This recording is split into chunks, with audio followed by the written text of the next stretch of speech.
In one of those intriguing counterfactual what-if scenarios I read once, Norman Stone was talking about what would have happened if the assassination attempt on Franz Ferdinand, the one that triggered the First World War, what if it had failed? And in that piece, he evokes Sarajevo in the early 20th century. After the Austro-Hungarians had taken it from the Ottoman Turks, they made a kind of a showcase of Central European culture, including a magnificent train station where attendants in full livery would salute arriving and departing trains. And that's a classic illustration of the way in which new technology always seems at first just to be old technology slightly improved. People don't see how radical a transformation is coming. I mean, nowadays they don't even salute airplanes, never mind trains. But at the time, I thought a train was just like a really, really fast, big, fancy carriage.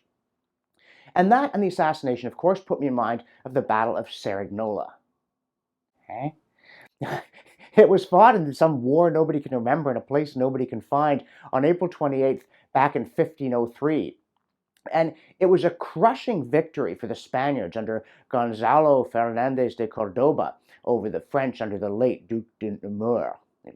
Well, they're all the late so-and-so by now, of course, but he became the late during the battle, which is an indication of just how badly it went for the French and for their mercenary Swiss pikemen, the most dreaded soldiers in Europe at this time. These guys were amazing. They had these 18-foot-long pikes. They could run a mile holding them in the air, charge into battle, and sweep you off the battlefield. Well, until Cerignola. And what's significant about this otherwise absolutely trivial battle is that it's the first time that small arms gunpowder weapons decided a battle. The Spanish arquebusiers behind a ditch were able to shoot down the dreaded Swiss pikemen and the French cavalry, and as I say, inflict this crushing defeat that didn't matter to anybody unless they were one of the people killed there. You know, it's a very long way from that battle to the Somme.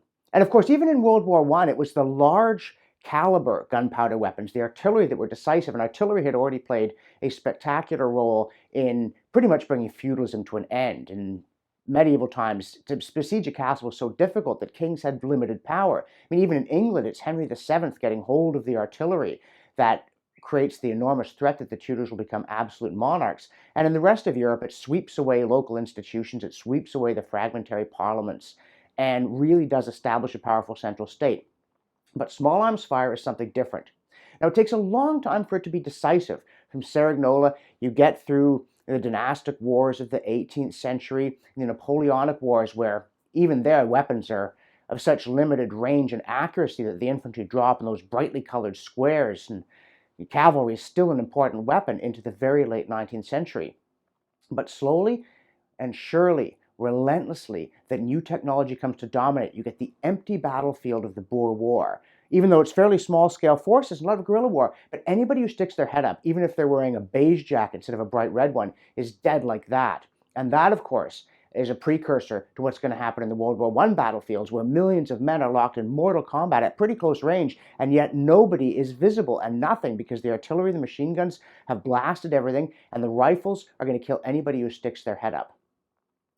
So it's worth bearing in mind, because technology is moving ever faster today, and yet we still tend to think of it as, oh, well, it's just a new way of doing an old thing. You know, it's not. It is radically transformative, and it may be, 500 years from Cerignola to the Somme, but nowadays it's happening a lot faster. And if you don't think it's going to make a bewildering change in your life, if you don't think just being naive and gung-ho and shallowly enthusiastic about it is a perilous attitude, ask yourself, when's the last time you saw anybody salute a train?